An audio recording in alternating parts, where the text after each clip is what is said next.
Hey folks, so welcome to our last point in the tour for Centennial Park's Environmental History Tour. So this point here that we're looking at here behind me is Lachlan Swamps. So this part here we've spoken about a few times. This is, in today's current management of the park, this is the Lachlan Swamps that is referred to more generally historically as the broader area. So the larger Sydney Commons, before it was Sydney Commons, as I've said, was Lachlan Swamps in the swamplands that extended mainly all throughout parts of eastern Sydney. So from up here in Randwick and Kensington, all the way down through towards East Lakes, Matraville, down into Botany. The whole area really was referred to as parts of Lachlan Swamps. Today, this is Lachlan Swamps here, this small little tiny part of the park here. Now, the reading that you have for this week that connects to the park explicitly talks about Lachlan Swamps. So this is the part of the Lachlan Swamps that Rebecca Hamilton and Daniel Penny have done their research on. And here we can see the types of ecosystems that have been perceived to be legacy pre-invasion environments. Obviously that paper kind of dissects that with some nuance and criticality, which is really cool to see. But if we look around some of the signage here, we can see that that dominant narrative of this being a pre-invasion swampland ecosystem still remains today. Now, as we can probably hear around us, there we have a little bit of an audience for me talking today. This is the flying foxes. This is the local kind of roosting colony for flying foxes around Sydney. And these foxes, they have their nesting grounds here, their roosting grounds here. This is where they come to sleep during the day, and then they waking up in the afternoon and they'll start heading off all around Sydney to germinate. Mainly plants like the fig trees, the Moreton Bay figs and the Port Jackson figs, but a range of other plants all across Sydney. But this is where they come to kind of their rest, and they have made their homes in these paperbark trees around the swamps here. So the swamps, as I kind of have mentioned already, is actually this point where the Botany Sands aquifer below starts to bubble up to the surface here. And this is actually referred to probably more accurately, rather than a swamps, even though it is a swampland ecotone, it's actually probably could thought of as a spring. So Lachlan Springs is what we can see around us here. So the waters here, there are 12 ponds in Centennial Parks. This pond here, Lily Pond, which comes out of Lachlan Springs here, is the only spring-fed pond. All of the rest of the ponds are coming from stormwater. And that's really the current contemporary iteration of water in Centennial Park, is it actually acts as a way, the ponds that we can see around here act as stormwater retention basins, holding large quantities of water when we have a large rain event, like we've had this week, and slowly releasing them into the concreted infrastructure, undergrounded stormwater systems around the area. But these ponds that we can see around us still mainly function primarily as both an infrastructure, but also an ecosystem. So whilst they are functioning in terms of that utilitarian sense, they also have a very strong ecological function within the parklands area environment. Now, one of the other things to note about Lachlan Swamps and a few other places around Sydney that have this kind of swampy, wet, soggy characteristic. A lot of parklands around Sydney, and this is an important part to recognise in the current management of parkland settings, is that they're often used as places for queer people to use as cruising grounds or beats. So Lachlan Swamps behind me here is one of the most famous beats around eastern Sydney. Other places around include Rushcutters Bay, Alexandria Park, but Lachlan Swamps is a very well-known gay cruising spot or a beat.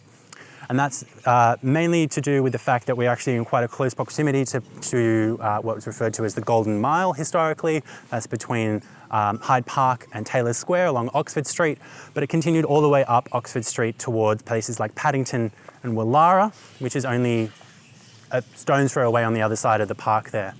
So because of its close proximity to Sydney's kind of gay and lesbian and queer heart of Sydney, it has become a well-known gay cruising spot or beat. Now this place, in its history of being a beat, has got actually a bit of a sad history. So whilst it's often a place for people to explore their sexuality in very fun and safe ways, it can also have a darker side. And so just a kind of a content warning for what I'm about to say. A lot of the parts of this park, and in particular Lachlan Swamps here, there have been a few murders that have happened in this place of gay men in particular. So one of the most notable, whilst it's contested whether or not he was gay or not, 2009 there was a murder that happened here and the body was dumped in Busby's Pond. Was later found out to be the murderer was convicted in 2015. So there is a currency to the history of this place. A lot of the gay bashings and murders that happened in Lachlan Swamps and a lot of other places around Sydney, like Bondi or Rushcutters Bay or over towards Alexandria, these happened around the 70s and 80s and 90s at a point in time when Sydney's police in particular were known to entrap gay men by posing as someone interested in them and then arresting them. There was also a large kind of collection or network of gangs who would go around and hunt for gay people by pretending to be interested in them or hunting them down in places like Beats and then murdering them. Places like Bondi are well known to be that place. So Marks Park, at the kind of the South Bondi headland there's actually a memorial there to kind of honour those who have been murdered in that space. But if we come to a place like Lachlan Swamps, we can still feel that kind of raw, palpable history coming to life right now. So this is history from the 70s and 80s and 90s, but because of its kind of its history of being, because of the people who were killed here were queer people, a lot of the police didn't actually report those as murders. They were often listed as accidents or suicides, but they were actually killed by gangs who would go out and target them. The other thing to note is that, yes, the police were under-reporting the cases of these gay and queer murders, but the media itself had a role to play in not making these murders more well-known. So the media didn't really seem to care too much, or it was just labelled as that's not really our concern, it's a part of that marginalised community. But Lachlan Swamps and the gay killings that happened here in the 70s, 80s and 90s, and sadly up until in the 2000s as well, can be seen as a kind of a contemporary way of thinking about this part of Sydney, this parks as kind of marginal or peripheral as well. But as I said, this is a thriving ecosystem now. This is still a kind of a vibrant part of the park. Whilst we can obviously be critical of its environmental management and its conservation status, it still functions as probably one of my favourite parts in the park because of these flying foxes around us here. They really are quite enigmatic little critters, and I really love them here. So this is where we're going to be finishing the tour here, and we can think about this place as kind of summarising a whole range of different themes that we've touched on, whether it be the geology and the hydrology of this park, whether it be the history and use of this park by various different people throughout time, or its contemporary kind of management and conservation status as well, the heritage management of this park as a living form of infrastructure that functions both for society but also for the environment as well. I hope you enjoyed this tour.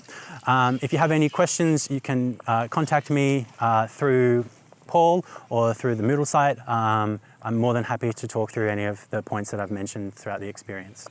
Thanks so much for joining me, and I hope you enjoy coming to the park one day and experiencing this place for yourself.